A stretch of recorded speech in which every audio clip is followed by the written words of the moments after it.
Unity of Houston is an inclusive church where we seek to understand and live the teachings of Jesus and other spiritual masters. At Unity, we welcome all people from all spiritual paths and every walk of life. We celebrate the diversity of our city and of our world, and we teach love, tolerance, and oneness, seeking to live in harmony with open minds and open hearts. Wherever you are in your spiritual path, you are always welcome at Unity. Join us and discover that the life of your dreams is already within you. They came to the fair again, and the helicopter operator was there. It was $50 a ride. He said, "Edna, I am 75 years old. I don't know how many more chances I'm going to get to go on this helicopter ride. I really want to go." And she said, "I hear you, Earl, and I know that you really want to go, but it's $50. And $50 is $50. Well, the operator overheard them, the pilot, and he walked over to them and said, "Folks, I can't help but intrude here. I heard your conversation, and I think I've seen you here before. I want you to know I'm going to give you a free helicopter ride today. I'm going to waive the $50, but there's a catch. You have to stay silent during the ride. If you shout out at any time during the helicopter ride, you're going to pay $50, and $50 is $50.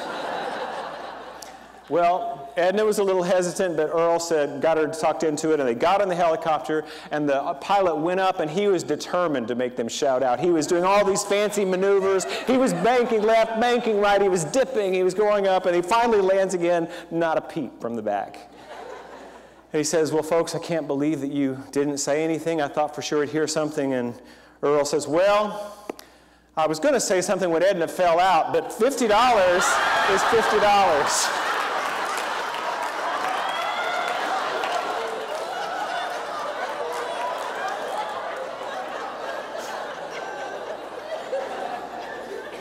So before you send me an email, this is not true. It didn't happen. Do you know the way humor works? It's the surprise. We're hearing a story, we're following along, we're picturing it in our mind. I bet you know what Edna looks like in your mind. And you're thinking about the ways that this might turn out, and then there's a little surprise. That's the way humor works. Brain scientists have determined that. It's the surprise that makes us laugh. And it's a joyful thing. It's delightful, isn't it? To be surprised in a story and to hear somebody, "Oh, I didn't see that coming." Delightful. What if we could live life expecting to be delighted and surprised at every turn? Wouldn't that be wonderful?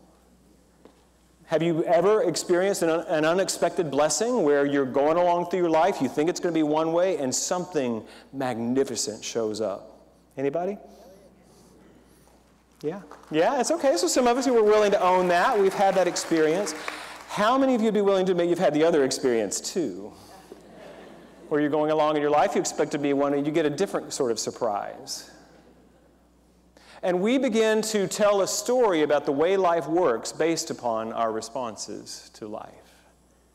What we teach here, and what we're hoping to do with this 7-week program called Adventures in Faith, Discover the Power, is rewire your thinking, your thought belief system so that you are expecting blessings.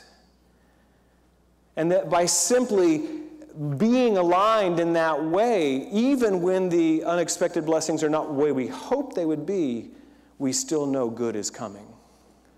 And that somehow we will be brought through it on the other side. We'll be stronger and better and more able to live a life of freedom and fulfillment. That's what we're hoping to do here. We want to be surprised and delighted by life, and we want to expect blessings and miracles. Amen? Amen. So, last week we talked about, I don't know if you can see this, but these are lighting up week by week. You see that? Corresponds to the color in your ribbon and the bulletin. I mean, we are all over this thing, I'm telling you. We did not just throw this together. We have given some thought to your experience. Last week, we're working with a wonderful book by Eric Butterworth called Discover the Power Within You. And in the 40th anniversary edition, there's a wonderful foreword by Maya Angelou. And she said, I read this last week, but I want to read it again because I love her. She said, "What I found to be so compelling in Butterworth's teachings, and still do, is that the power of God, the essential spirit, is within each of us. And here's the part I want to focus on today. We can ignore that, or we can draw upon it and start to grow. Last week we talked about the great discovery, the amazing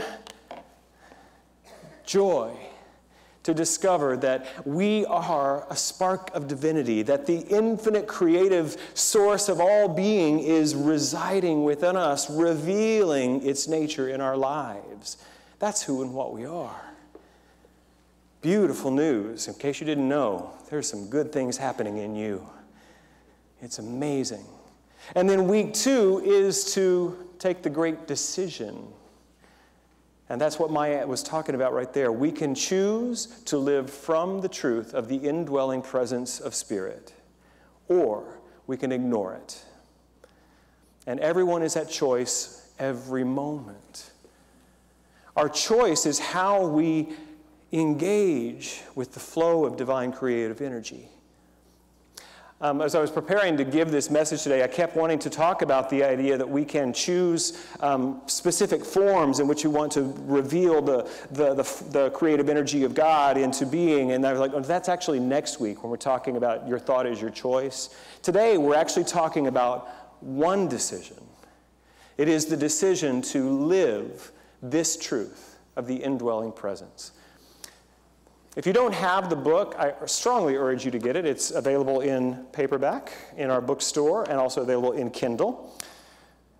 Butterworth talks about the idea, it's not original to him, but a metaphor of using electricity as a way of beginning to put our minds around this infinite power. And he says this, nope, that's Maya. Again, you already heard that one. Here we go. You may be interested in electrical energy in the circuits. You may have a conviction that it can glow the bulb and make light in the room. But in the end, you can only have light if and when you make the decision to turn the switch. Do you get that?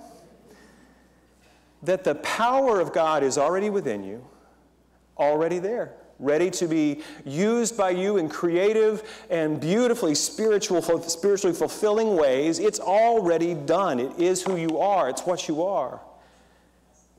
But it's waiting your decision to turn on the switch, to live from this truth, activated by your faith in it. You begin to live differently. And the truth is, you've already made your decision. You're making one all the time. You are using this infinite creative power all the time. Even you may disagree with me. You may be thinking that it doesn't exist and I'm separate and alone. Well, guess what? You're going to use your infinite creative power to manifest that. You will determine your experience of life based upon your decision. And if you choose to live this life of faith and principle, you will begin to see that as your mind begins to meld itself with this greater truth, you will see that the world of manifestation changes. And you have this greater truth of light and love and hope and possibility reflected back to you. Or if you choose to live in your dark and disconnected reality, the law will reflect that back to you. But you're using the power both ways. Stephen Cope wrote this great book called The Great Work of Your Life, and he teaches the idea of vocation based upon the Bhagavad Gita, the Hindu scripture. And it's a wonderful epic tale of Lord Krishna and Prince Arjuna. And Prince Arjuna, his dharma, his path of revelation in this world is to lead his kinsmen into battle. That's what he is here to do. And he discovers that the opposite side, the opposing side on the battle, are also his kinsmen. Now, this is not about peace or violence. This is a story. This didn't really happen. This is meant to show us something. And he is conflicted, and it says that he is lying in the floor of the chariot saying, I'm just not going to choose. And Lord Krishna reveals to him that this, too, is a choice, and it has implications. And things will manifest from his choice. So, today is the day we're talking about the great decision, and what we're inviting you to do is to live from this truth that you are unique, beautifully crafted and exquisitely shaped receiver and what's the other word I want to say? Like the receiving point and the expression point for God's own nature. If somebody was talking about, between the services, this idea of, like, imagine an infinitely faceted diamond, perfect. And each of us is one of those facets. Each of us gets our own unique perspective on the whole. Each of us to receive the good of God in a unique and beautiful way. And when we decide to live that way, everything changes. We are ushered into experiencing the qualities of God as our very lives. And so if we've been experiencing brokenness in our body, we're invited into an experience of wholeness and healing. If we've been experiencing limitation and scarcity in our finances, we're invited into an experience of abundance and supply. If we've been feeling alone and lonely and broken off, we're invited into the experience of God's love right here on earth. It's one of the greatest things we offer in spiritual community is the chance to build relationships with other people who are going to believe this for you and for themselves as we move forward. So you're choosing. How many of you have ever looked at your life and go, did I choose this? I do not remember writing him into my script. Can I hear an amen? Well, the truth is, yes. But which part of us is the chooser? The egoic mind will always choose for significance and control. The egoic mind will also always want to have an expression of power, and not power with the infinite, it's power over. This is what the egoic mind will choose. The body will always choose comfort. Just give me some potato chips, a couch, a remote control, and a Cowboys game. You know, that's really. My body, if I let my body choose, that's where I'd be. And we have a mind, we have a body, but you are not your mind and body. What are you? So I'm going to just kind of go into my own theology here for just a moment. I believe it's based I know it's based in unity teaching, which are based upon the universal truths found in all the world's great religions. Fillmore and Ernest Holmes and the others, they were great students of truth. And what we present here in unity comes from the tried and tested truths of great minds and souls from centuries. Your spirit will always choose divine expression. Your spirit, I believe, is there's actually only one spirit. I say your spirit, but there's just one. Only one of us here. Did you know that? One life and one power. And that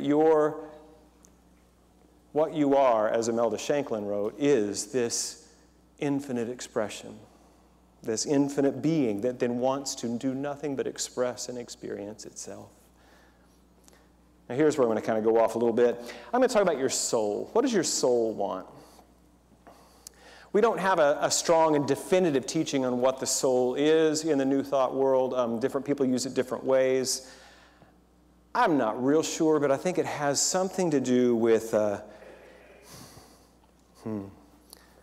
just the individual resonance pattern of who you are, who you've come to be. And it definitely travels from one lifetime experience to others. I know that have you ever been in a place where you hear a song, you step into a moment and your soul just resonates? Like there's something here that I know and I don't know how I know it. I believe your soul will always choose destiny. That you are here to reveal and experience a unique aspect of God.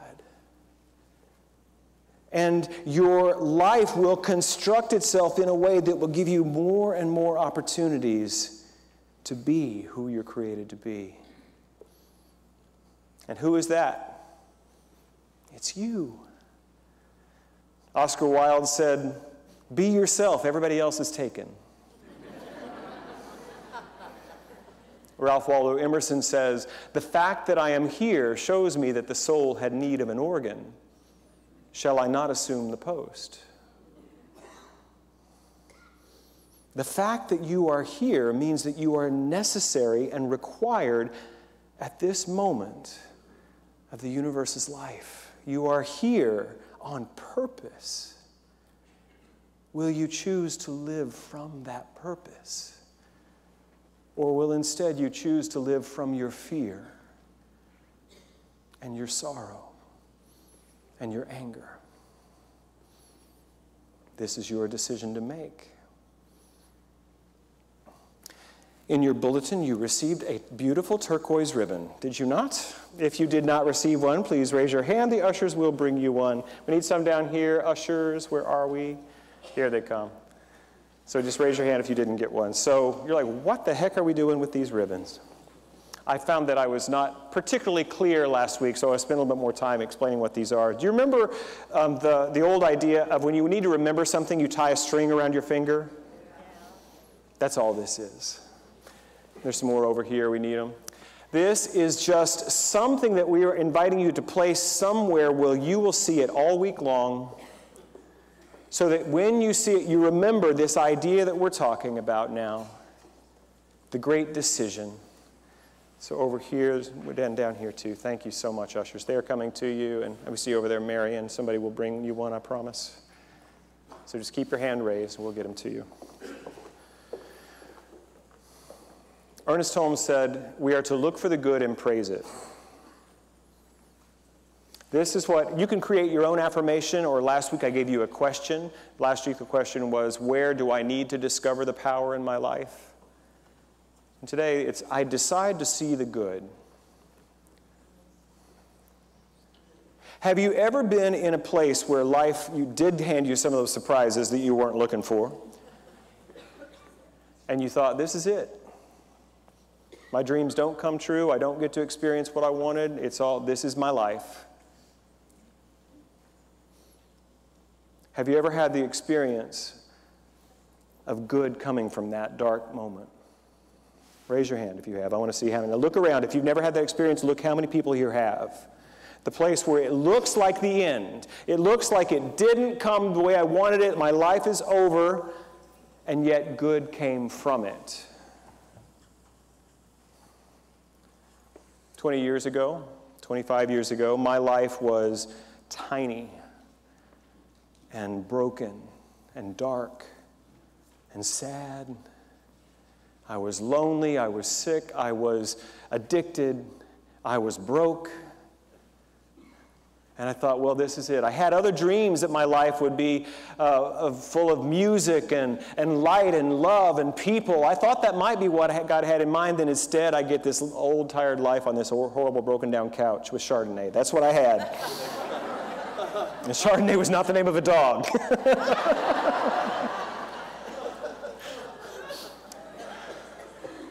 I believe that it didn't happen for me. Minding my business, singing in a bar in Dallas, Texas, and Reverend Marty Bacher came in looking for someone to sing at his church, First Church of Religious Science in Dallas, Texas, and I needed the money to buy the Chardonnay, so I went ahead. I'm telling the truth up here, okay? And I went to that little church where I'm going to be going tomorrow with all these years later, and part of me, most of me did not believe the message that I was an expression of God and I had a power within me and I could choose to live from it and transform my experience. Part of me, most of me did not believe that. But part of me did. And so very tentatively and hesitantly, I began to practice that. I began to practice looking for the good in my life. Even though it was dark and miserable, I decided to see the good. And over time, guess what happened? I began to believe what I was told, that I am an expression of God's own desire to know itself as life. I began to see that the abundance of God was mine to have. I began to see that love was here for me to give and receive. So I don't know where you are today. You don't have to buy everything I'm saying, but can you find a crack in your defenses? Just a little one, just to let a little bit of possibility and a little bit of light in. I'm going to invite you this week to place this in a place where, and for some of you, maybe on your rearview mirror when somebody cuts you off in traffic, I decide to see the good. But you are invited into an experience of a greater yet to be of your life. John talked about miracles, a shift of perception from fear to love. You are being invited. This whole 7-week series is designed to open a door of possibility into your world that maybe, just maybe, there is a divine plan for greater freedom and fulfillment for you, for greater love, for greater wholeness. Last week we talked about Harry Potter and how Unity of Houston could become your spiritual Hogwarts, a place where you get to learn who you are, find new practices that will step you out into a greater experience of it. You know, we have sometimes a misunderstanding. We believe that if we begin to practice the new thought principles of affirmative prayer, that something good will happen to our life. That's not the way it works. It happens through your life, as your life. You must be willing to change, to experience a different reality. Another misunderstanding is that spiritual maturity means you no longer experience the downturns, the upsets, those kinds of surprises. That's not true. But it will give you the ability, the tools to deal with them. And it will give you the opportunity to transform through them. Your soul is here for destiny. And that dark and sad room was part of my destiny. It's part of what opened me to the possibility of a greater yet to be. And I was willing to see the good, to see the possibility of a miracle. There's a miracle in this room with your name on it. There's a healing in this room, and it's here for me. There's a breakthrough in this room, and it's got my name on it. So I'm gonna put a praise on it. I'm gonna put a praise on it. Somebody put a praise on it. 'Cause there's a miracle in this room with your name on it. There's a healing in this room, and it's here for you. There's a breakthrough in this room. It's got your name on it. But you gotta put a praise on it. I'm gonna put a praise on it. Will you help me put a praise on it? Somebody put a praise on it. Hit it. Yeah. And here's where you get to sing it for us, with us. We're gonna name it, claim it. It is ours. It's for you. It's for you. It's for you. It's for you. There's a miracle in this room with my name on it. Claim it today. There's a healing in this room, and it's here for me. Oh, there's a breakthrough in this room. It's got my name on it. What are you gonna do? So I'm gonna put a praise on it. You got it. I'm gonna put a praise on it.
in this room has my name on it.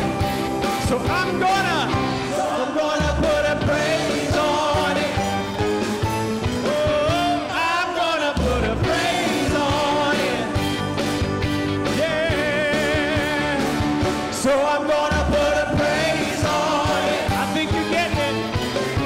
I'm gonna put a praise on it. Today I praise the good. So I'm gonna put a praise on it.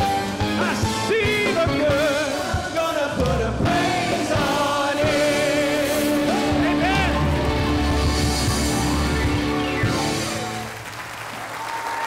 Thank you for watching this message today. I'd like to invite you to join us in person here on campus at Unity of Houston for Sunday morning or Wednesday evening services. If you can't be with us here on our campus, you can still join us live on Facebook or on our website, unityhouston.org, Sunday mornings at 11 a.m. Central.